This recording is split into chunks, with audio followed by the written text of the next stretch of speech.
Welcome to Nothing But Nets. We got a live panel today. I'm joined with Dylan from Net Press, as well as my boy Jonathan from Everything BK Nets. We're going to get into the Nets. Big loss, I guess, in the Tank Fest to Utah, where both teams clearly were vested in losing. Before we get into that, Dylan, John, would you guys introduce yourself and tell us where we can find you? Yeah, you can find me at Nets Press over on Instagram for your quickest, most reliable Brooklyn Nets news. You can also subscribe to us on YouTube at the BK Network Podcast, also on Twitter at BK Network Pod. And John? Gary, Dylan, always fun talking good basketball with you. If anybody wants to talk fun basketball with me, you can follow me on my Twitter at OS413John. I've done work on the BKY Hoop Show, Gary's Nothing But Nets, Breezy's podcast, and Dylan's BK Network Pod. We did episode last night. If you haven't seen it yet, definitely tune in and subscribe because it was a good one. And today we have a lot of good stuff to talk about, so let's get into it. We got a live one today. We kind of do. So first, yesterday, this starting lineup, I like. Dylan, John, I want your thoughts on this. Simmons, Keon, Zaire, Clowney, and Claxton. It's a lot of height. It's a lot of length. I like this starting lineup. I think it's at least the second time in a row now they've used it. Just real briefly, Dylan, I'll start with you. What are your thoughts on this lineup? It's long and it's still fairly athletic. What are your thoughts on this? Yeah, I mean, if we're looking to lose, I love it. I can't complain. Keon Johnson is he's not a guy that's supposed to be in rotation minutes, let alone starting. Yeah. Solid player, but still young. Noah Clowney had probably his worst game of the season. Claxton still continues to be very, very useless in terms of the contract that he was given this offseason. And of course, Ben Simmons is Ben Simmons. So I can't complain. I mean, it's great for tanking, and I absolutely loved what I witnessed last night up until the last 4 minutes of the game where I was almost having a stroke. But nonetheless, can't complain. A loss to the Jazz is a victory in the long term. So I liked what I saw. Hang on, because I want to get into that in just a minute. But John, your thoughts on this starting lineup? Obviously, it's not murderer's row offensively. But Simmons, Keon, Zaire, Clowney, Claxton, your thoughts on that? I mean, Gary, this is the big boys lineup. This is what Coach Jordy's secret weapon lineup was going to be this past summer. Now you got to see a little bit more. I mean, just like Dylan said, if it's up against another bad team, it's somewhat palatable. But if you put this lineup against some of the best teams, clearly the offensive problems with this rotation would get quickly sought out by better teams than them. So, yeah, I mean, if you try to put something palatable out there, this could work a little bit to keep you in the game. But clearly, offensively, it's not going to give you too much. Clowney, his worst game of the season, 0 points. Not much you can do with that. Claxton, hey, he took 12 field goal attempts. I know most of his shots are pretty damn awful, but this is the Claxton I wanted to see this year. Take some offensive chances. Don't just be by the rim to dunk a ball or get a layup once or twice in a night. Like, you got to show some type of assertiveness at least. And he got 14 points, 12 rebounds. But just like Dylan says, he's definitely not worth the contract. And you're hoping maybe you could build some value and see what could happen at this deadline. Let me ask you a question, John. Another BK Nets podcaster compared Ben Simmons' performance last night to peak Magic Johnson. Your thoughts on that? I don't know what that guy was drinking, smoking. Maybe he drank too much cough syrup, but definitely not that. And hey, listen, 14 points of Simmons, that's like a Christmas gift right there. I'm surprised we've actually gotten some 10-point Ben Simmons games out of the last 10 or so games. But at the end of the day, 32 minutes. I mean, what more can Ben Simmons really give you? He gives you 9 assists, he gives you a few rebounds. But at the end of the day, he says that this team should be winning. Ben, I mean, do you not see what we're seeing? I mean, we got Tucson Iwuma from Walmart, and this guy's performing better than Ben Simmons has in 3.5 years. So I don't know what Simmons wants, but at the end of the day, we know what Simmons can give you. And if that's not good enough to his standards, maybe he should have worked on his game 8 years ago. But that's a different conversation for a different day. And yeah, just like you can say number 12's name because me and Dylan are really struggling with saying number 12. I'm never gonna get that one. It's Tucson Iwuma. It took 6 years for me just to pronounce Antetokounmpo, so I'm not pronouncing this guy's name anytime soon. How long did it take you to get Timothé Luwawu-Cabarrot when he played for the Nets? That took me a long time. I still did not get that one. I think DLC, man. The guy's wherever he is. All right, I want to get to Dylan. I want to go back to this. Nate makes a comment, big time loss last night, and it is. I'm the type of guy where I in theory, I want them to lose, but then like down clutch time, I'm kind of rooting for them. That was not the case last night. I definitely wanted to see them lose last night. I thought that was a big game, as is the Portland loss. Mm-hmm. It is a big time loss. How important is it to lose to a team like Utah? There's nothing more important right now for this team. Like, you need to lose. We have Portland next, need to lose. We play Portland, I believe, one more time. I think we play Utah one more time. I think we play Charlotte 2 or 3 more times. Need to lose. Like, those are the games that are the must loses, because when you get to a position where we are now, where the bottom 6 is so close in standings that by the end of the year, if, say, a team like us and Utah are tied, or us and Charlotte is tied, but they have the advantage in terms of wins over us, we'll get the higher odded pick. So getting the higher odds is the most important at this moment, and I think the goal has to be being a bottom 10 team, or a bottom 5 team, sorry, just because if you are bottom 5, if you look at the teams that are in that range, we have the highest market, we build the highest revenue in terms for the NBA. We've talked about the draft being rigged. I think if you're bottom 5, they sneak you into that top 3 somehow.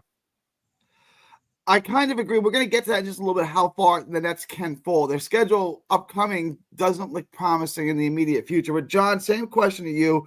It's a big-time loss, like Nate says, to Utah, another tanking team, a team that's trying to lose, and you come up on the, I guess, the bright side of the loss. You take the loss, however you want to view that. How important was it to lose last night for our draft odds?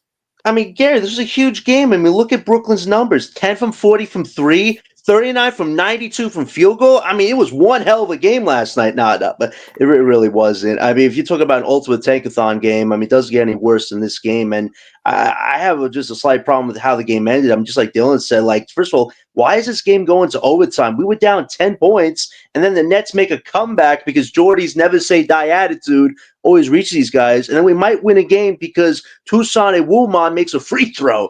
Like it just makes your head spiral a bit, because you don't want to win games against other tanking teams like Dylan says. You want them to somehow eat it up, get the win over you, and you move down to bottom 5. We're at bottom 6 right now. We're a spot away from being right where we should be and having the best odds to somehow sneak in the top 3. We're at worst top 4. That is the ultimate goal. But I'll be honest with you, if there was a playbook for tanking this year and Sean Marks is writing it, I don't want to read it, because this road, which should have been very clear and straightforward, has been so full of twists and turns. The fact that this team, tanking for them is like pulling teeth. It always just makes you scratch your head on, like, what is the ultimate end goal here? If this is not a full committed tank, are we trying to get a top pick this year and then go after a star? We do in 2 years? Like, I don't know where this direction is going. But yesterday, I'm glad the result was where it was supposed to be. But man, overtime by 1 point. I mean, if this is going to be a sign things come against Portland tomorrow night, I'm going to hold my hat up a little bit here, just because I don't know what this team's ultimate agenda really is, because you're not supposed to win this game, but the fact you came back, go to overtime against another team to play a game of hot potato, no tank, it makes you scratch your head a little bit on, does this team really have the guts in them to do this the right way? Because it feels like they're trying, but it doesn't feel like there's a full commitment there. So it'll be interesting to see what the end result will be and who we actually do get to draft when it's all said and done. Well, I wanted to touch on, how do we keep doing it? And we were live on Dylan's channel yesterday, and I kept saying the Nets are not going to win this game. Like, Utah's better. Utah's at home. Utah's going to win this game, and it took overtime, and the Nets almost coming back to do it. But there's 2 things I wanted to address. It kind of reminded me of that West Coast trip where Tyrese Martin had the one big game, and they beat Phoenix, Sacramento, and Golden State all on the road. When you had number 12, Toussaint, I'm not even going to try his last name, scored 22 points last night and looked like an all-star, right? And then you had no Cam, no CJ, and no D'Lo, and Noah Clowney had the worst game of his professional career, and you still had 6 guys in double figures, despite not having any of the guys who can score, and the one guy that did play who can score didn't. To me, that is incredible coaching, and it's incredible passion to have, each day you're going to have someone take a step up and then get contributions from everyone. 6 guys in double figures, who are, most of them are borderline NBA players. Dylan, your thoughts on that? I know you don't want to see them win, but like, That's what winners do. Someone steps up and everyone contributes, and that's what you saw from the Nets last night. Yeah, I mean, it's cool, but keep losing. It's so funny because I've like as I'm getting older, I've come to learn once my mind is on a certain thing, like I don't even care about the others, right? Like Tucson could be a future All-Star, and I don't care. Like, just lose this year, and I'm here for it. But they have found some gems in Tyrese Martin and Tucson, whatever his name is. So they do look to be solid players moving forward. I'm not sure if both end up making the roster next year. But it'll be interesting to see. I'm still waiting on Killian Hayes to get brought up. I've been waiting for that. So I'm hoping that happens soon, but we'll see. They definitely have some nice additions that they've added though through the two-way market and through the G League. So it'll be interesting to see moving forward. But I could definitely see Tyrese Martin being a key, bench player moving forward. I'm not sure about Tucson just yet, but you also have to remember guys who aren't on a scouting report don't really get covered the way that other players on your team will. So there's a reason for Tucson's success as well. You saw Tyrese Martin after his big game, he kind of dropped off a bit. So I'm not expecting 22 points and 10 plus points every single night from him, but we'll see. He's definitely been playing solid. John, same question to you. Like I know you don't want wins either, and I'm on board with that now entirely as well. But the way they're playing, the way Jordy has them playing, where someone steps up and everyone contributes, it's a winning mentality. It's a really good look if you want to win games. Just your kind of thoughts on that. I mean, it's such a fine line we're trying to hit this season. Listen, I'm proud of the system and the program Jordy has put. If I compare his system against Steve Nash, Jock Vaughn, Kevin Ollie for those 2 minutes who's here, and even Kenny Atkinson, I would say he has surpassed all those guys just because he has everybody bought in. He had the vets bought in. They were playing their tails off, and now you're getting some value points for them. And now these young guys are all fighting for a position, and Jordy's like telling them, don't stress.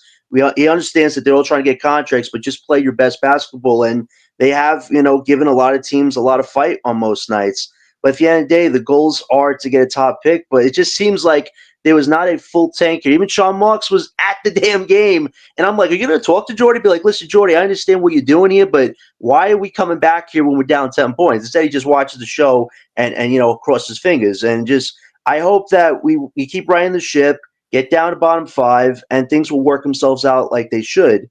But at the end of the day, it's just, this is probably one of the toughest tanks I've ever seen in my life. But I am proud of what Jordy is doing because at the end of the day, after this draft and the next draft, you want to start making winning moves. You want to get good vets on this team that are going to want to play for Jordy as well. And then you want to be a contender a year or two after that. So I feel like you got the right coach. It's just having a coach that doesn't want to take, man, it's such even a finer line because he wants to win every game possible. And I don't know if it was you said it, Gary, but if we get an Ace, Cooper, or Harper, we're probably going to win maybe 20 games next year if there are other pieces added to this that are somewhat competent. And Jordy has shown you he can take incompetent players and make them very competent. So who knows what's going to happen next year depending on how we do in this draft. If we do really well in this draft, fingers are crossed that we either get a top pick next year or we surpass expectations because Jordy has blown expectations out the water with the way he's coached this year.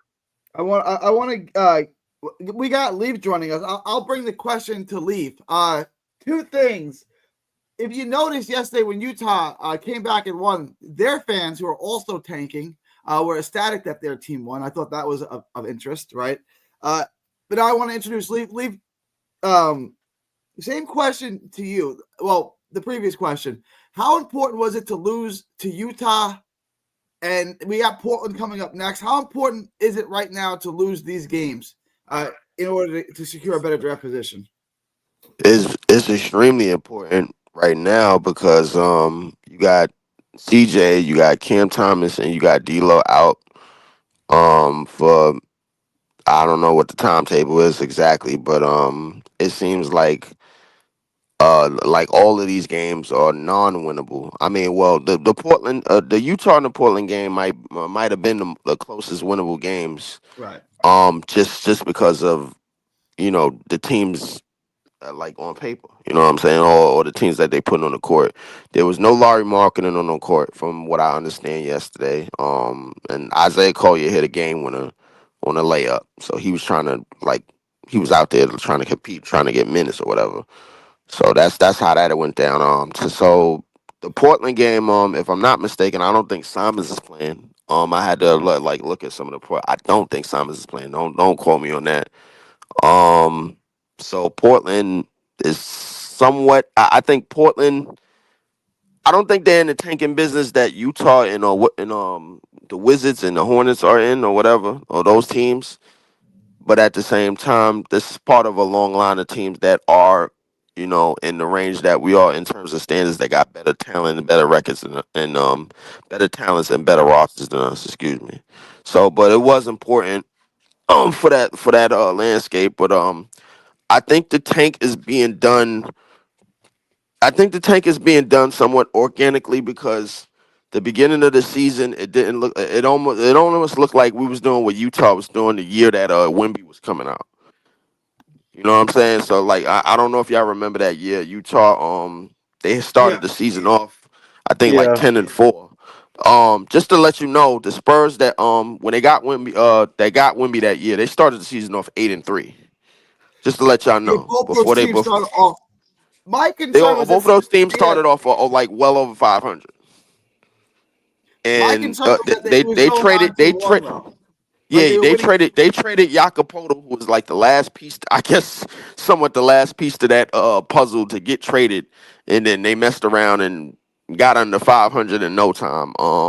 Utah might have took a long time. That's why they didn't get too high of a pick. So the placement always been for Wemby in that year was San Antonio because they got a French fan base because of Tony Parker, and that's kind of where they wanted them to go. At least for the NBA point of view, that's kind of where they wanted to market them. That's kind of where they wanted them to go. So, I think it's important that we're doing what we're doing. Um, the problem is there's other teams that have started it before us, and we still got to catch up to them. I want to, and this is a point that friend of the program Nate has made. I think he's still listening.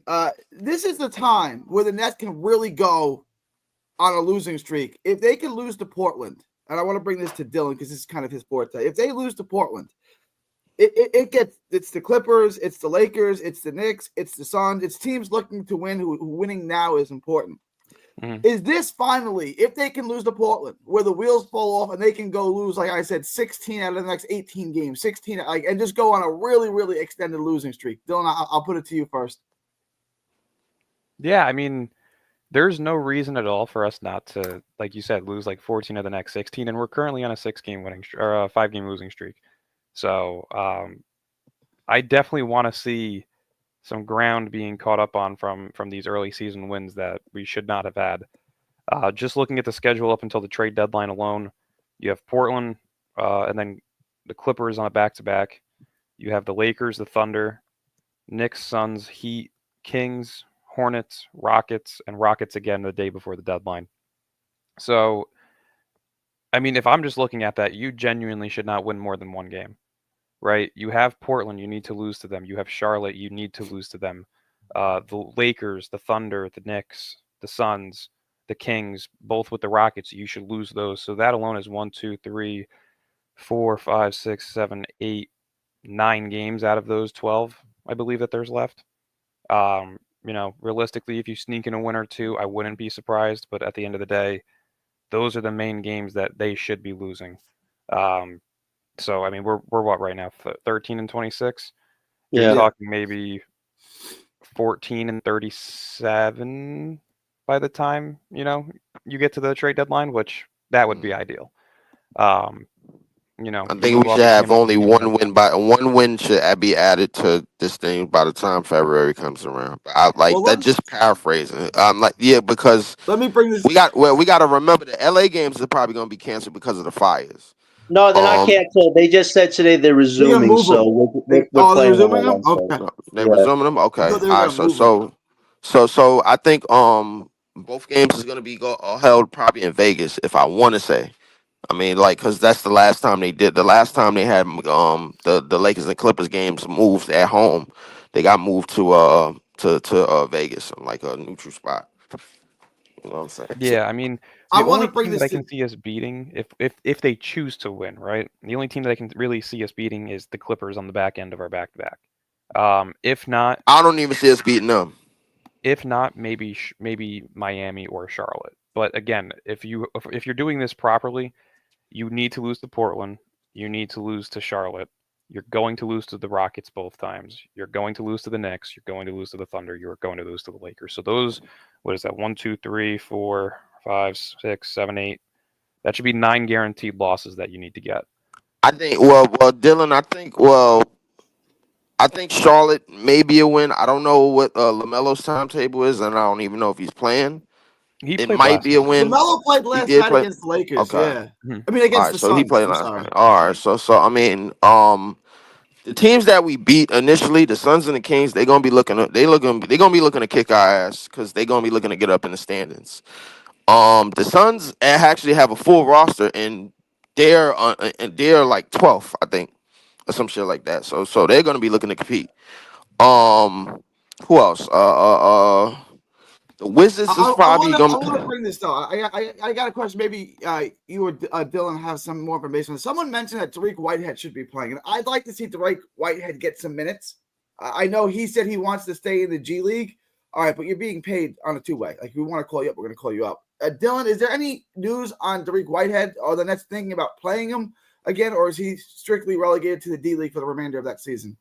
Well, he's out with a concussion right now. That's right. You're So, right. That's right. That's right. so, and not to mention too, he did request to stay in the G League because he wants to develop and get more minutes. So, um, they'll bring him up if he has to be brought up with injuries.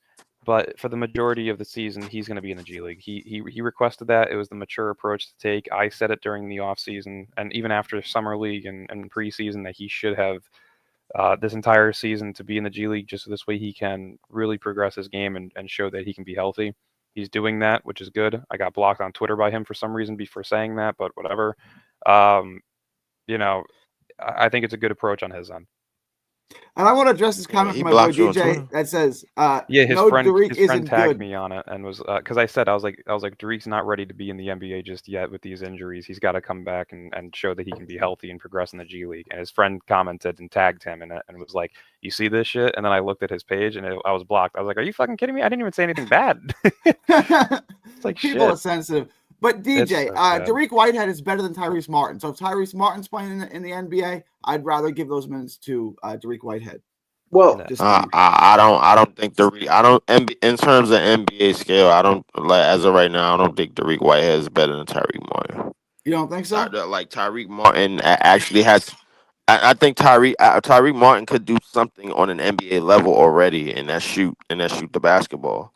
Tariq Whitehead, I don't know if he can be out there on at an on an NBA level just because. Like you said, like the thing is, when you get an injury like Darico Whitehead got, you usually you in your own head. It's a mental thing, you know what I'm saying? So like I think it's something that Grant Hill talked about. It's something that players that got injuries that were at like a high level they talked about. So I mean, Darico Whitehead is one of those picks that we weren't supposed to get, and then we ended up with him because of the injury, and then I think the prognosis of his development is not, on a scale that we would like it to be. But the Well, Reek Whitehead, let me give you this, though. Let me, and I'll let you counter this, right? Tariq Whitehead was the number 1 or number 2 guy, depending on who you ask, in his recruiting class in 2022, his high school class. He went to Duke, he got hurt, and he got hurt again, right? He had a 20-point game this year. How much did he score in that game? He had 18-point game. So, like, who has more upside? Just like from an upside, who could be a better player? Tyrese Martin or Whitehead? The reason why I say Tyrese Martin is because like there's something that's known on at least on my page as the Tyrese Martin game. It was against the Phoenix Suns. I mean, obviously we had Struder, who damn near like was the tank destructor during that time. But Tyrese Martin, he put up 30 points in that game, and I think if I'm not mistaken, he shot 7 for 9 from three. I think when listen, the second that you do that, I think his shooting ability is already on an NBA level, like on closeouts, on like standstill shooting, bro. Like I think that his shooting alone, he can do something on a high NBA level already. We don't know what Dariq Whitehead could do on an NBA level because Dariq Whitehead hasn't been out on the court to at least show us what he can do on an NBA level. You know You what know the what I'm saying? problem is? You know what the problem is right now? The unfortunate with Tariq White, he's facing time. He's kind of a year and a half behind everybody else, and you kind of hope this year he would get those minutes. But he even said he wants to stay in the G League. I respect that, like Dylan says, good for him.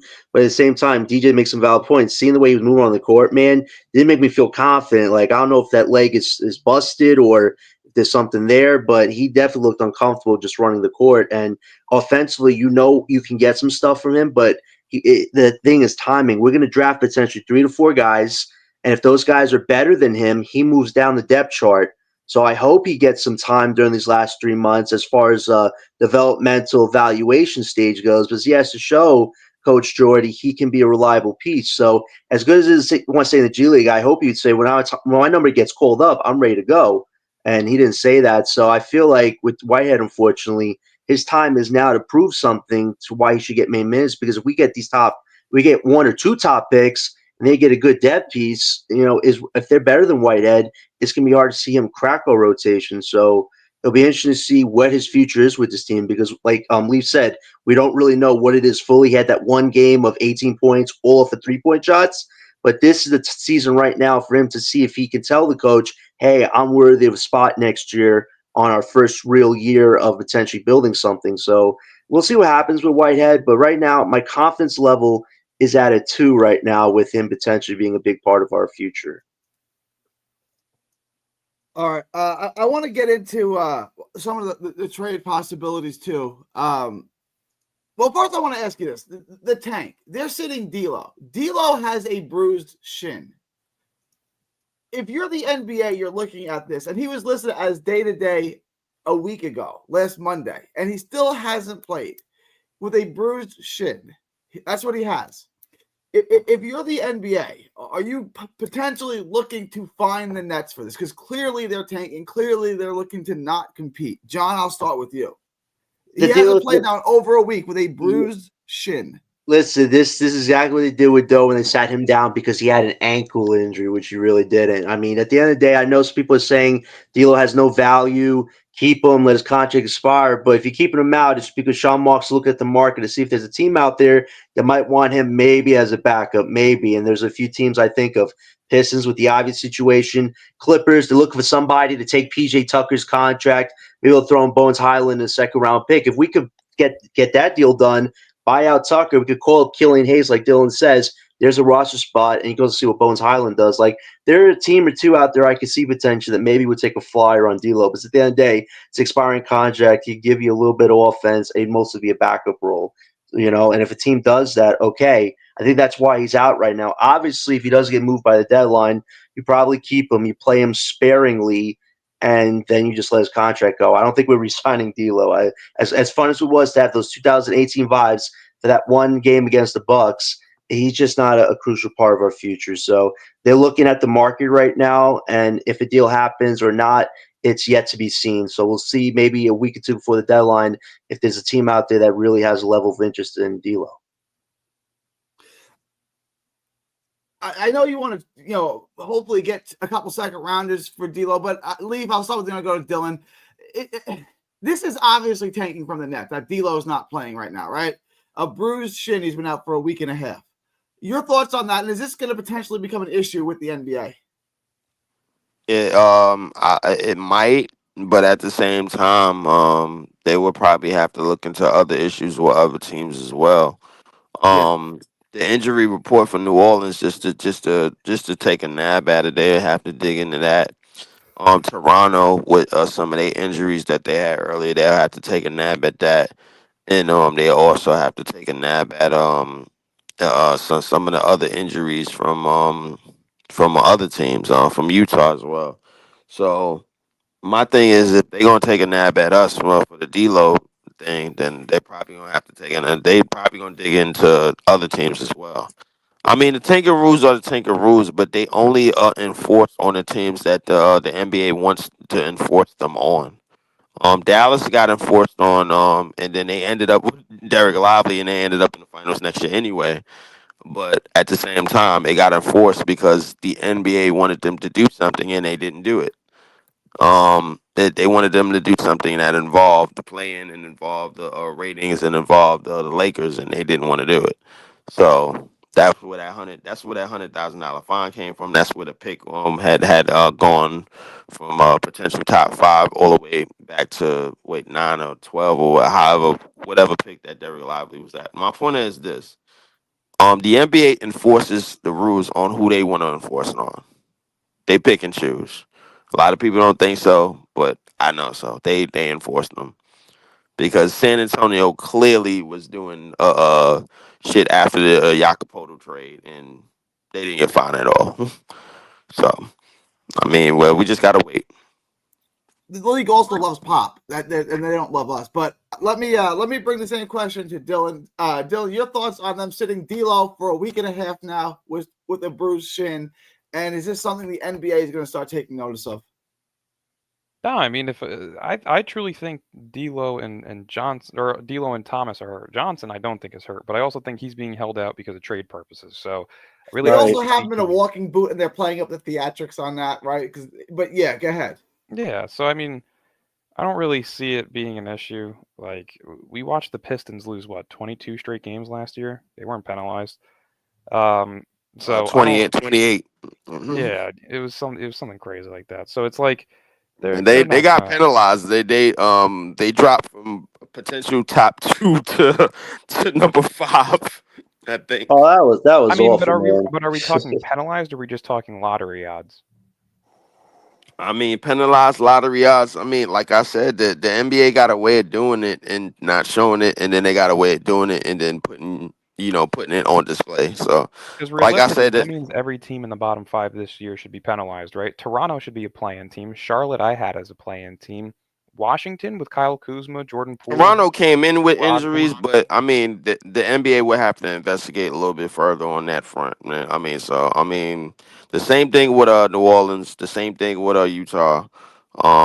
They came in with Utah came in with Larry Marketing in the lineup, and it was 0-6. So it Yeah, is no, the what it only two is. people that it I really seems wanted like to they're holding address this. out is Dylan, do you Bogdanovich know and the Cam answer to Johnson. this?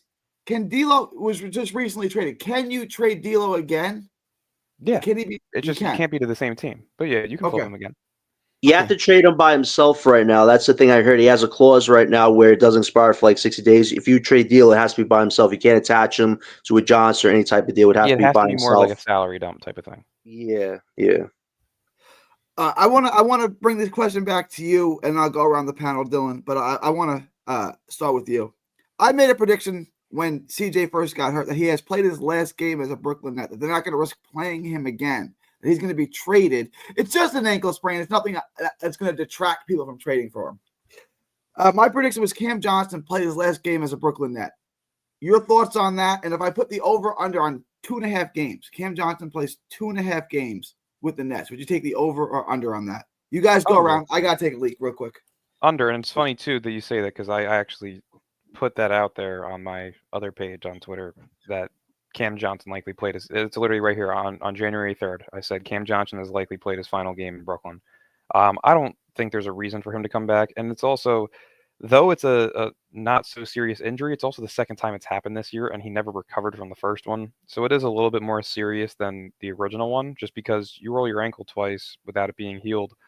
The sprain now turns into some potential ligament issues if you continue playing on it. I mean, I'm a prime example of that. When I was in high school, I rolled my ankle, I played through it, rolled it again, rolled it again, rolled it again. Finally went to go take a physical to play college basketball, and they said, you have ligament tears, so you can either do surgery or sit out. So they're taking a smart approach with Johnson, but you also have to look at the history of how Sean Marks has made deals, and the most recent example of that is with Kevin Durant. We played the Suns. The next day, we traded KD to the Suns. So, when there are certain teams that are in trade talks that you're coming up on a schedule with, and you have a player that's available and who is a little banged up, one, you're not going to play him, and two, if OKC truly is going in for Cam Johnson, expect the deal to be made between the 18th and the 21st because we played them on the 19th. So whether it be the day before, the day after, 2 days after, if a Cam Johnson to OKC deal is going to happen, I would have to think it's going to be probably around the 18th through the 21st. John, Leaf, you guys want to weigh in on this? Yeah. Has Yeah. you played the last game? I, If I said I, 2.5 games, would you take the over or under on that? I would take the under as well, just because it seems like we're nearing the end of this Cam Johnson saga. And thankfully, it kind of worked out in our favor because we were like banking on Johnson potentially being the best trade asset we could have at the deadline. And boy, did he raise the stock. I mean, over 50% from field goal, 47% from three, a 60% efficiency rating. He's arguably the best role player at this deadline right now. And those people could say DeAndre Hunter, Kyle Kuzma, they haven't done what Johnson's done offensively this year. And look at a team like OKC, who are in a prime position right now, a powerful position where they have all this draft capital. They have a few movable pieces. They need 3-point shooting. It feels like Johnson and them, it's like a perfect marriage right there. And at the end of the day, we could benefit from that. So I'm hoping after this Wednesday, when January 15 passes and all these other contracts come available, Sean Marks and Presti will get on the phone together and come to a good deal.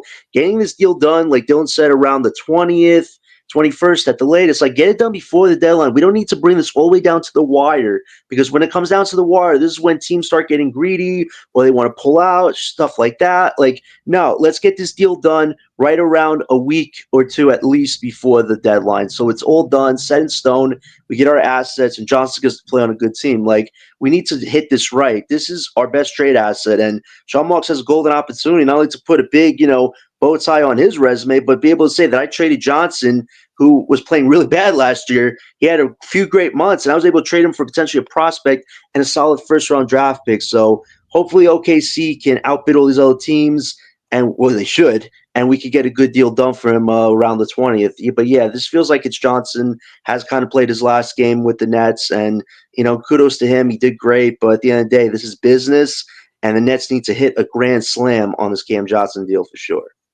I want to Leaf. Is Leaf still there? Or do we lose? Yeah, I'm still here. Go ahead. Me, I'm tempted to take the over on it, but simply because Sean Marks and trades is like water and oil. You know what I'm saying? So like I don't like, the thing is like he got to take baby steps, and when it comes to the trade market, bro. Like he's not to be trusted, and he's likely to be fleeced a lot of times when it comes to trade. So I mean, the reality about Cam Johnson's injury, the injury is the injury, and I think with OKC they would at least like to be the most efficient shooter by percentage in the league, by the way, to be out there for them like in some capacity right away. I think they will actually want that right away. So like the prognosis of the injury is going to determine whether he's going to be out there right away. So the only reason why I'm taking an over on the days is simply because of the timetable on the injury. Now that doesn't mean that I don't think the trade won't get done. I think the trade probably get done a little bit later than the 21st. If not on the 21st exactly, but that's probably the latest. That's probably the earliest the trade to get done. But the latest, it could go down to the end of the month. It could maybe another week, maybe the 28th.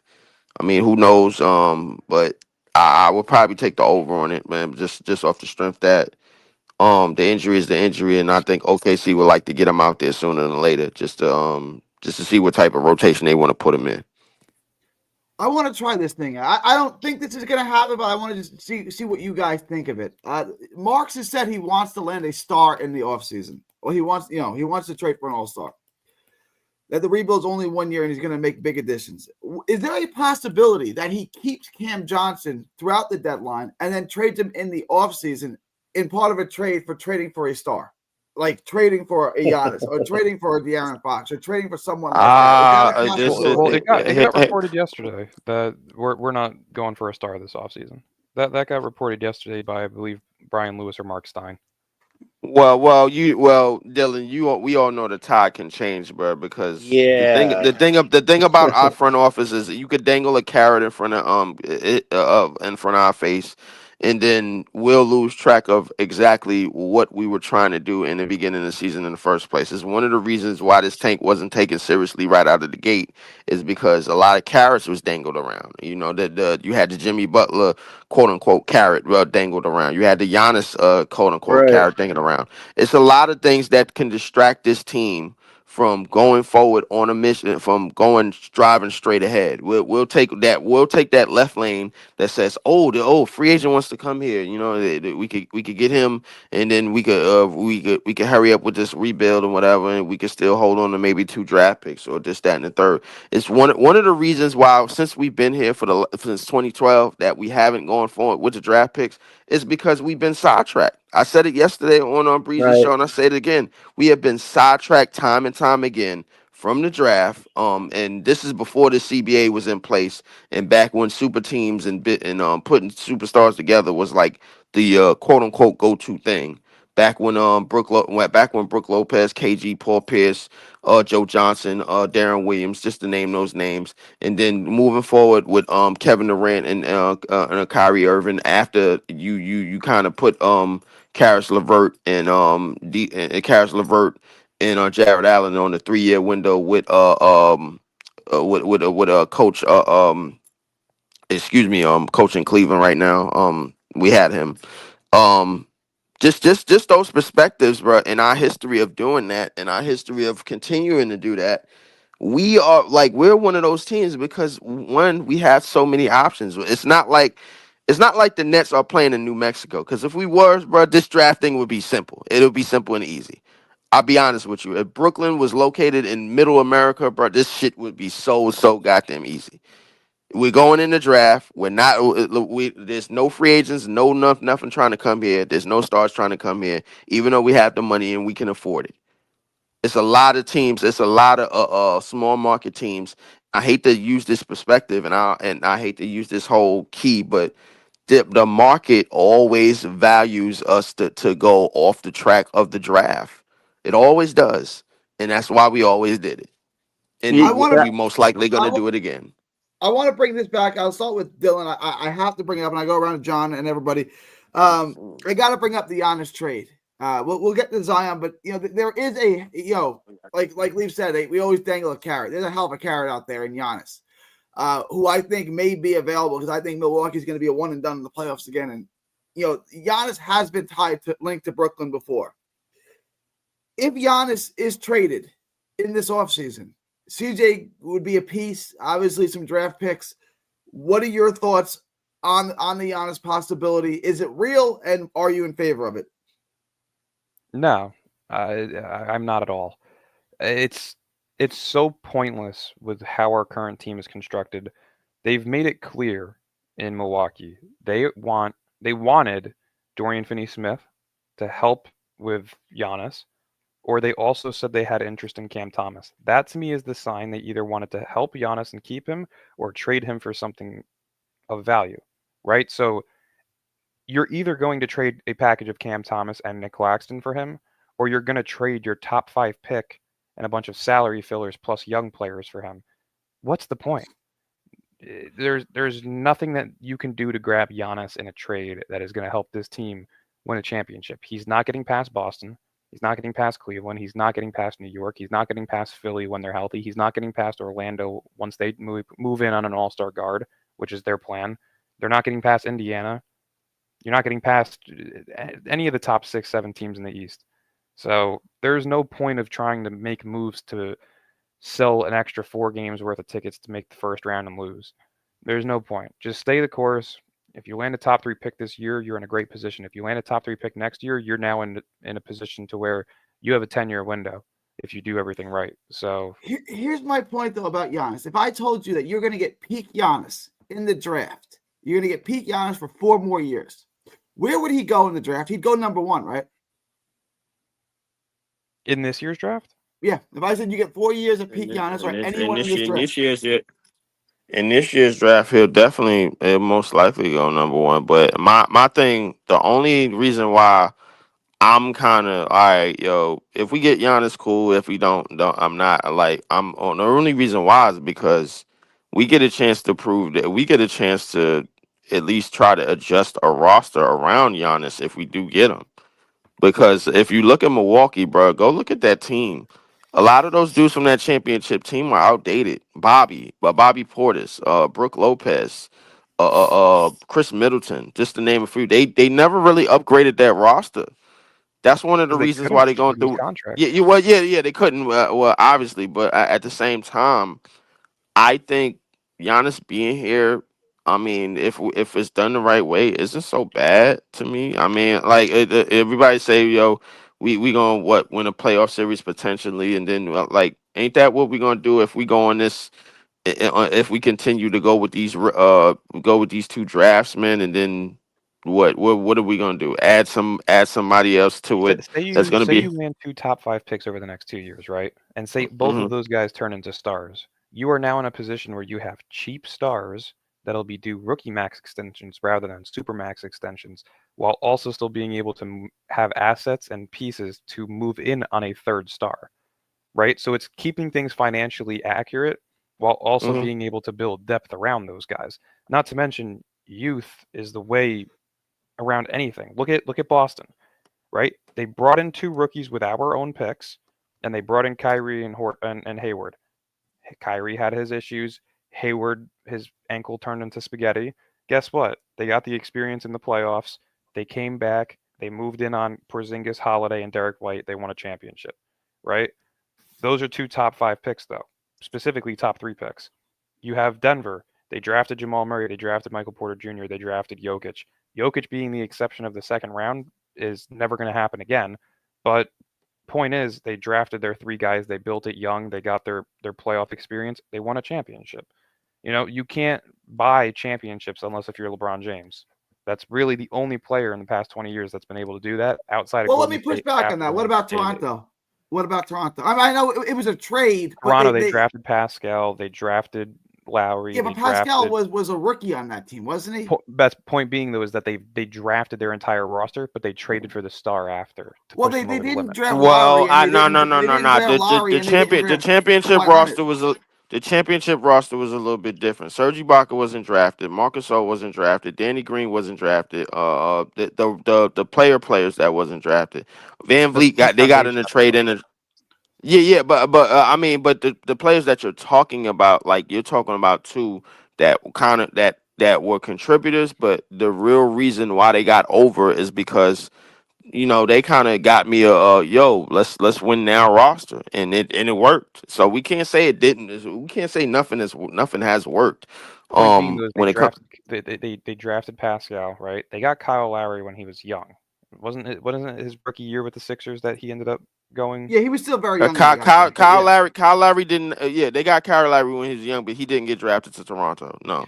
Meaning though, like it's like Pascal. the same thing with Rudy Gobert though, right? It's the same thing with Kawhi. Kawhi got drafted by the Pacers and traded immediately, right? Same thing with Rudy Right. Gobert. He got drafted somewhere and was traded immediately. So when I say those scenarios, I'm saying whoever you get, like whatever team you're on your rookie year or your second year, you practically were drafted by that team. You know what So I mean? would you say that Shea came up? Would you say Like that Shea came up with OKC or the Clippers? I mean, I would say he just came up with OKC. That's where he started seeing minutes. just to let you know, Dylan. Kyle Lowry played maybe like 2 or 3 years with either the Rockets or the Grizzlies. 2, 3, 4 years before with the Rockets or the Grizzlies before he got to Thought he was Toronto. a I think. Sixers before then. Or It no, that might was have Drew been. Holiday. I would say at It least might have 2 years. been. I'll look it up right now. I say like when he came into the league, he was that stocky guard that played for the Grizzlies, and then it moved on to the Rockets, and then he finally had a landed mainstay spot with the Raptors. You know what I'm saying? But that was like a good 5 years into his career before he got to the Raptors. Leaf is actually right on this. He played. Yeah, I'm looking at it right now. He played 3 years with the Grizzlies, 3 years with the Rockets, and then 9 years with the Raptors. Exactly. I didn't realize he played that long. All right, Well so done. you have DeMar DeRozan was was the the drafted sacrificial. one. Yeah, he was a draft pick. Pascal, I think, was drafted, if I'm not He was mistaken. drafted by them, yeah. Right. So, but All right, Pascal the did point play a being, big though, is role you in have that one championship. exception that's done it, and not to mention it was also in an Eastern Conference that was weak as shit. It was after LeBron left. Was right? it? Yeah, that was a very weak East. No, Can you I name wouldn't me the say second that. best I team in the East mean, that year? John, you want to get in on this? The John, Bucks was we number. haven't The heard from Bucks you. was number Yeah. one. If I'm not mistaken, that Philly team that had Jimmy Butler, Ben Simmons, and Tobias Mm-hmm. and The Joel. Raptors won If off I'm not Milwaukee mistaken, 3. that That's what I'm team was saying. number Like two. that was And a then Philly yeah, was probably the best team in but the East that year the in boss terms of just the rosters. Boston team with Kyrie, that team went on a 16-game winning streak that year. They just won that one game against And chipped that Milwaukee, and against the then young Pacers. Yeah. and that Boston. So I wouldn't call that East weak. That That was a East was weak like East, man. no, That was I'm a not. young East. That was a young East, and the guy who I came out wouldn't. on top was Kawhi, who was already championship ready. So this was you're Well, talking about the year I Toronto. mean, well, Hang on, you're talking about that. So that was like 18-19. That was that year. I think. Hold on. Yeah. Wait, Dylan. I think we kind I of wouldn't moving say it was around a little weak. bit. You had Philly. You had Dylan. Embiid. I think we kind of moving around a little bit because if you saying that, like, the East has been young ever since 2018 outside of LeBron. The last time LeBron was in the East, he beat Oladipo in the Pacers. He beat DeMar DeRozan in the Raptors, and he beat Every year. an 18-year-old Jason Tatum. Like, that team was in the Celtics top 5 team in the league for the last 8 years, and they just now So winning the championship. that's my exact point though. Is look at all the teams that LeBron played to get out of the East. You just replaced LeBron with Kawhi on the Raptors. That's really all that happened. And not to mention the Raptors roster was better than the last year of Cleveland's roster with LeBron. So I mean, it's a weak East. if you look at the rosters that Kawhi faced that year, that Philly roster was better The than Philly roster was the better than any roster in LeBron's last 2 years in the East. Yes, I don't doubt that.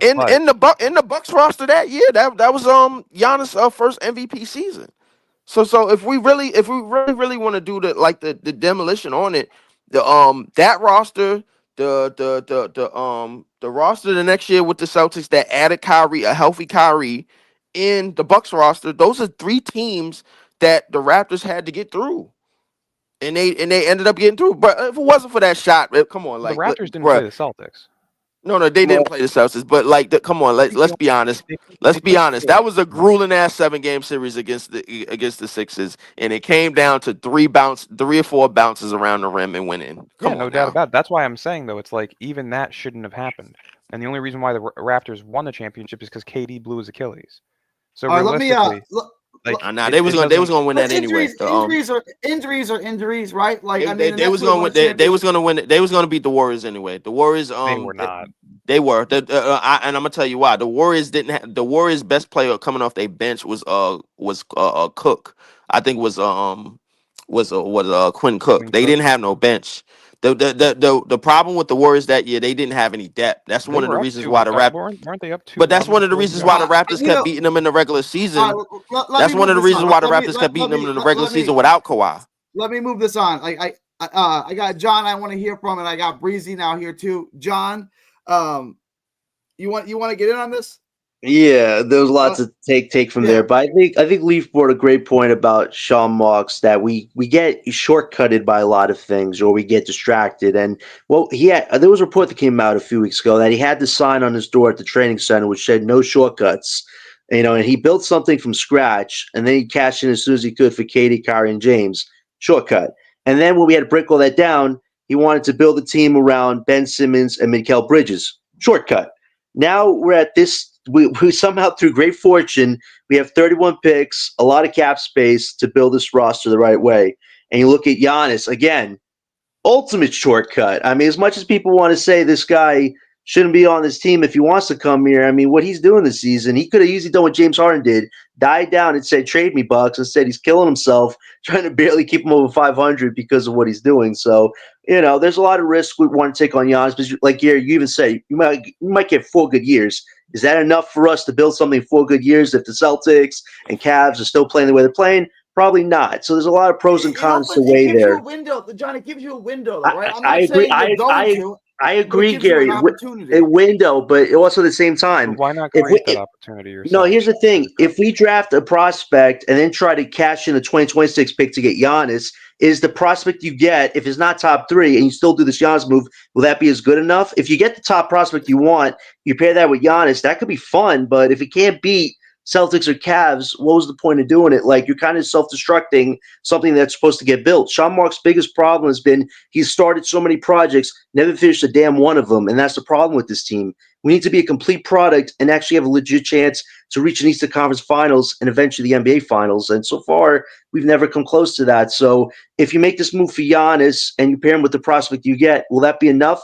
I don't know, and I don't think so at this point. And looking at our free agency this summer, it's not really that good. I wish we had the 2026 free agency or 2027 free agency, and because that would be a lot better. Your options would be a lot better to maybe go for the honest thing and pair him with a co-star and do something like that. But you're trying to pull a lot of strings by making this move. You want to draft high and then do the honest thing. It's not out of the realm of possibility, but you're on a high wire again with a lot that can go wrong. And right now, I want to see this draft. I want to see how this draft plays out before I even think about the Giannis stuff. On a personal note, there. Let me All right, bring let me jump in for a sec though. All right, go ahead. I want to bring it to Breezy. I was gonna say, how long have we been Nets fans? Gary, I know you've been a fan since the 30 '90s, years. right? Yeah. When was the last time you saw us draft players in a 3-year window that led Coleman to and Kenny and okay. Kittle's a bit horn, but I mean, it's been a long time. Don't forget Kenyon Martin. Well, Kenyon Martin, but that one I'm talking about, like where they got a couple of good picks in a row. And Kenyon was a one-off, but yeah. Point is that we have seen this team in Brooklyn now for 14 years. They haven't done a fucking thing in the draft, right? And what has it led to? The second round. It's long overdue. It's very long overdue. We have seen every other scenario besides drafting players. Just fucking draft for 2 years. Get it over with. Because worst case scenario, you now have young talent that you can flip for stars later on if they don't turn out well here. You know what I mean? Like, that's the route you go. You don't just keep it's rinse, wash, repeat. You don't do the same shit over again, right? Like, if I step in shit and I look at my shoe, I go, oh shit, I stepped in shit. I'm not gonna put my foot down in the same shit. It's just repetitive. So it's like, just go through the 2 years of the draft. Let me bring Breezy. I haven't heard from Breezy. I want Breezy's take on Giannis. Is it real? And would you do it? If Giannis was available, it's going to cost you either this year's first rounder or Cam Thomas. Would you make it? Nah, he's too opinionated, too powerful over there in Milwaukee. He got a good coach fired. He's gone. He got Drew Holiday out of there. He hurt Kyrie on purpose. Even if y'all overlooked that and say, oh, overlook it. All right, well, overlook it then. The draft, rebuilding from the draft is not more important than having Giannis on our team. Giannis' blood, sweat, and tears is with the Milwaukee Bucks. They're gonna retire his number with the Milwaukee Bucks. We always get in the superstar at the tail end of their career. Whether it's KD, Kyrie, Deron Williams, Joe Johnson, all of these players, they for the most part coming from their tail end of the career by going from the draft and just putting all of that energy in there. When you look from a lens through a coach perspective, it's better suited to have a coach in his second season focus on the player development side, because you see how well he's doing this year with player development. You see all of the coach's challenges.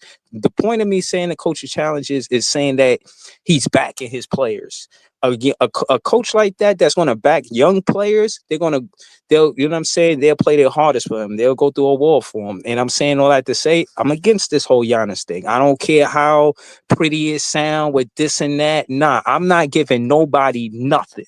Everybody take pieces from us and they win with those pieces. I'm just tired of giving people shit. I'm not giving nobody shit. I want what's mine's, and that's our draft picks. And I want to, I trust that.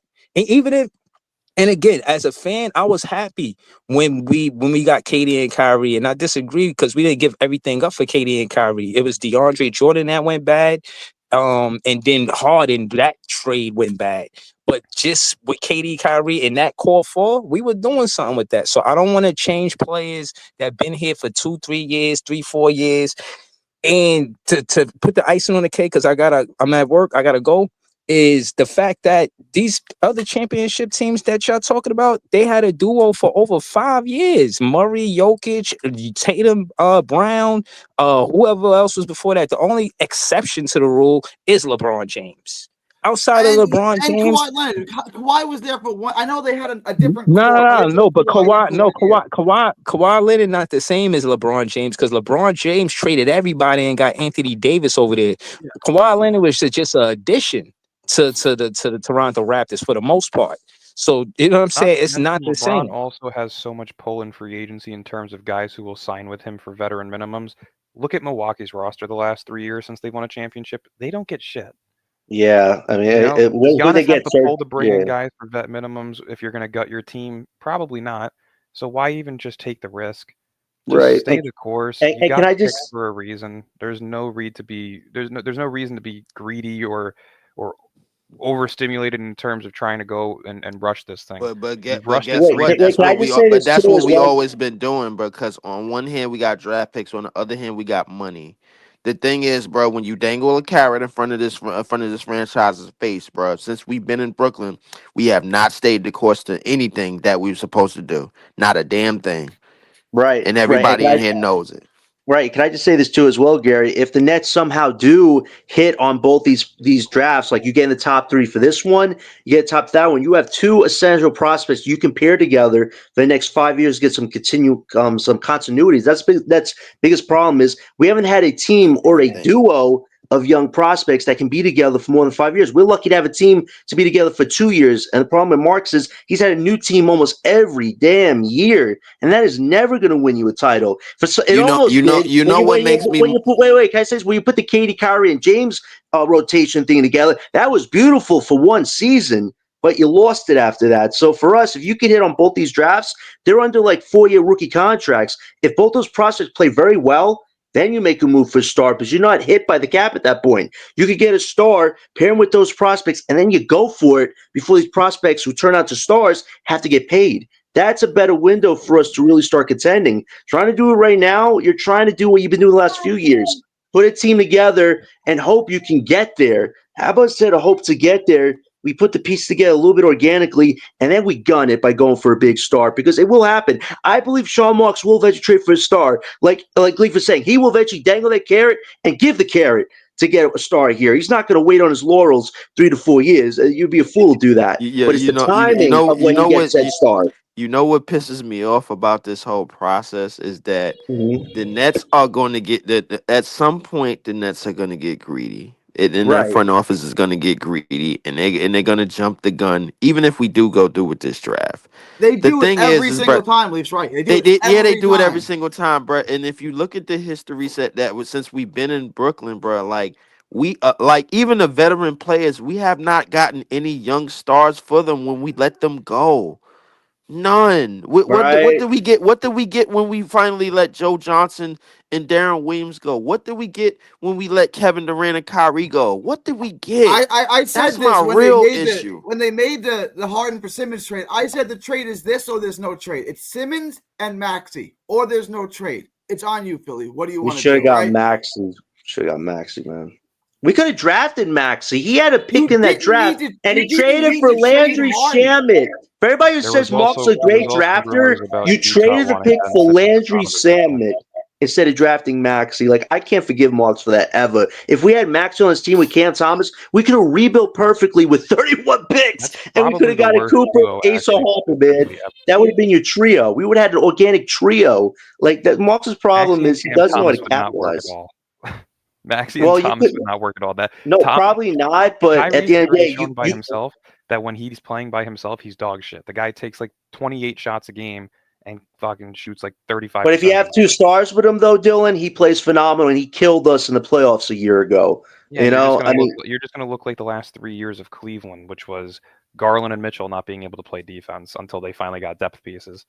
That's what Maxey yeah, and Thomas would be. yeah, That would be a but you horrible probably would duo. eventually moved off one of them in a trade to Man, get a listen, star to play one of those you guys. You know had a what, better option, Dylan, probably. and you know what, Dylan, you 100% right. But listen, I look, it's an offensive league more so than anything. I'd rather put points up on the board, and then if Claxton is still hanging around, bruh, and then you add Clowney and whatchamacallit to that, and those type of players, I'm cool with that. If you really want to be really want to be honest, they more so the downgrade version of Evan Mobley and Jared Allen as of right now, any damn way. Because what the Claxton and Claxton and Jared Allen, Claxton is probably supposed to be what Jared Allen is, and Clowney, with his 3-point shooting ability probably is supposed to be whatever Mobley is, but they ain't yet, and they probably ain't even gonna get there. The reality is that this team, but like this roster is gonna be entirely flipped, and I mean everybody's lovable players. If Sean Marks is being told that he's a good drafter in the middle of the pack, and anybody that says that, they're still holding on to the lovable shots and the lovable shot creation ability of Cam Thomas. That's I the wanna only way they doing. Well, I can I want to say bring this up to the you? hang on, go ahead, John. I want to bring up this last Yeah, topic, I and just I want to got to say this wrap too, this up. Leaf. I agree that there's potentiality that this whole roster could be different 2-3 years, but with Thomas and Clowney, they are building pieces that you want to pair with the Cooper, Ace, or Harper right now. We need to start from somewhere. These two guys are probably out of this whole roster right now, the two guys we need at least for next year and the following to see what you can build before you have to make those tough decisions like are Clowney, Thomas, whoever you draft, or is one or two of those guys better than probably one or the third and potentially move off the guy. But we got to see what happens. So I would keep Thomas and Klein right now just because we need them to keep building something. If we trade those guys off, you start from complete scratch with Cooper, Ace, or Harper, they're not going to play as well if they're by themselves. You need complementary pieces. I think that Sean Mark's biggest puzzle problem is he never has been able to build complementary pieces. He can get the stars. There's no problem with him getting stars. It's what are the pieces around them? And the pieces around the last few years have been absolute garbage. Like we can't have that again.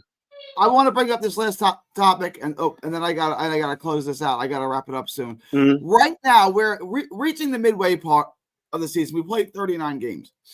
We are currently sitting in the 6th spot in the draft order.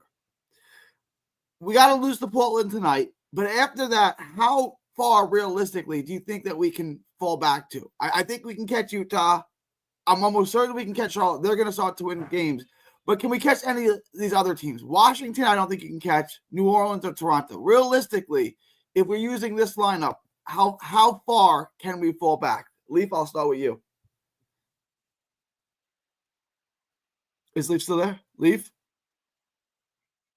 I'll go. I think it's just you. I think it's just you and I, chap. I think it's just me. All right. Let's finish this out. Listen, I don't think we're gonna catch Washington. Honestly, we don't have to catch Washington right now. It seems the teams that are bottoming out the first team, they're not getting the first pick anymore. So being the worst team is probably not good for us. But being around the 2 to 5 bracket that you want to be, I don't think you catch up New Orleans. They're trying to fight right now a little bit, I guess, but they keep losing guys. I don't see it happening. The Raptors are probably one of the smartest strategic teams. You think about it. They got Barrett, they got Barnes, they got Jacopo. They got some interesting pieces, but the GM told them, I want to get a top prospect to pair with who I got already as a franchise guy. So they definitely don't want to, move from where they're at. So, I think you catch Utah. If we get Charlotte, I'm fine with it. But as long as you're a bottom 5 team, I think that's where we want to be in that 5 spot right now because that could give us an odds of potential top 3 or no worse than 4. And so if we catch up to Utah, which we should hopefully, I think we're fine at that point. Just lose as many as you can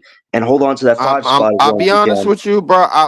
You know what? To be honest, I'm not really worried about the records so much anymore because as long as the losses is on the same par by the time April comes around, and then the draft because. There's a reason why I'm not worried about it because it's, at the end of the day, it's a draft lottery. But at the end of the day, you still got to keep the stigma that the NBA is in control of all of this shit. So the reality is are they going to fall in place with the plan that they had initially started in early in the season that the Nets were supposed to get the first overall pick because everybody was projecting the Nets to get the first overall pick. If you go look at before the NBA season on every draft board, the Nets was number 1. So my thing is that listen, it's a possibility that we can end up with Cooper. It's a possibility that we can end up with Ace. It's a possibility that we can end up with Dylan. But we only got one. Listen, I treat this shit like Eminem, lose yourself. We only got one shot in this top 10. We only got one shot. And if all the Nets fans on Twitter, to all the Nets fans that's gonna watch this, bro, is leaning on that one shot to at least start to change the trajectory of this. Guess what? All of the lovable players that you love on this roster before and last year, they at some point they all gonna have to go. they are not contributing to high level winning, and that includes Cam Thomas, bro. So because that hamstring, and based on the fact that he only missed a 65-game incentive one time, Breezy is going to continue his whole Cam Thomas is underpaid, and and look at the points he's putting up, and he's going to be doing it on 60 games minimum because that hamstring injury is going to get worse and worse every single year. He had it last year, and he had the same one this year, bro. And nobody is going to pay attention to it but me, because we're going to continue to still be losing games for the next 2-3 years. We ain't going to I get over agree with 45 you. It wins. wasn't a hamstring. Wait, Leaf. It wasn't a hamstring last year. He twisted his ankle, I think, twice. Hang That's on, why but he like was Leaf hurt. is right. Like you have a guy like him or a guy like Zion who has these huge ass thighs, right? Like, and they're cutting and they're moving. Hamstrings, you see, with Harden, guys with massive legs, they're not supposed to cut and move that fast. They're gonna have hamstring injuries, right? Like I'm not saying it's gonna hamper his career and he's gonna have to retire, but you look at Cam Thomas and like, yeah, that guy's gonna have hamstring injuries. He is, John. No, let's listen. You guys are not wrong. Listen, Cam Thomas's future right now is probably one of the most interesting things this summer. Because you think about it, he's only played 19 games, and he had a really great month. But now he's missed a month. He's now about to miss a second month potentially. They said January 21st he might come back or he might not. They might sit him out that month too. So he's already missed 2 months of action. So looking at this, he's probably going to have maybe February, March, and 2 games in April, something like that. Is that a large enough sample size to get a big contract? I don't think he's getting any more than 120 mil at most. He's probably gonna have a contract around 100 to 120 million 4 with maybe years, some 120. incentives, something 4 like years, that. I 120. don't see him getting 130, 140, 150, 160 right now because he would have had to play the whole season to make that type of argument. And this was his season to do it, but unfortunately, he got bit by the injury bug again. But I still think he's going to get a contract around 100, 110, something like that. But it's going to be balanced out. And unfortunately for Thomas, that's his best option right now. You look at the market for him, it's very small. The Wizards have about a $40 million salary they can throw at him. But does he really want to play on a team that's going to be tanking way longer than we are? I don't know if that's good for his future. So He's not going Sean to Marks, Washington.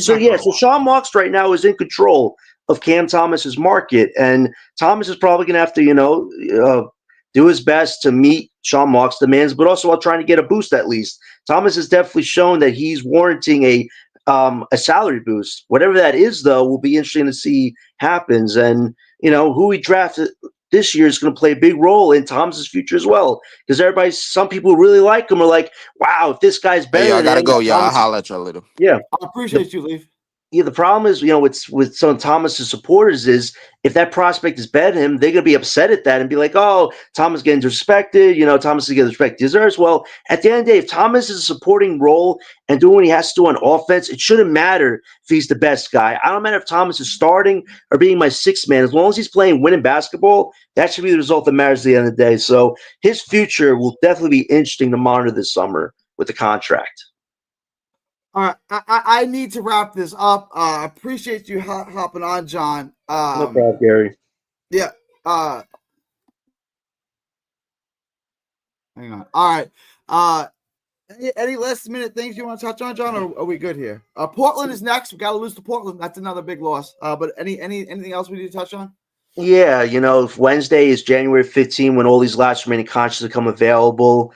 We talk about Isaiah Joe and Wiggins from OKC. Nick Claxton officially becomes trade eligible. That will be interesting to see if his name starts popping up. But really, in about a week, we face OKC, the Cam Johnson sweepstakes. That is definitely be something to monitor. And hopefully after Wednesday, we start hearing deeper conversations on what OKC is offering. And maybe we'll get to a deal before January 2021, which is great. I don't want us to go to the deadline near the wire having Johnson still on this team. Hopefully way before that, we settle it and we just have some pieces we have to get off of and we'll have a successful deadline. That's really going to bank on what you get back for Johnson. We're in a great position. It's just, can Sean Marks turn this into gold? We'll see. He'll get something for him. He's going to trade him. There's a big market out there. I like the OKC trade that would bring us back Topic and a first. If they could do that, I'd be extremely happy with that. But there's Indy, there's Sacramento, there's other Memphis, there's other teams out there that are interested in that can offer an interesting package. So I expect to get something. And like I said, I think Cam Johnson has played his last game as a Brooklyn Net. I don't think they're going to bring him back and risk that ankle getting worse. But all right, John, appreciate you. Portland is next. Portland is tomorrow. It's January 13th, 2025 from Texas to the world. Thank you and God bless. Peace.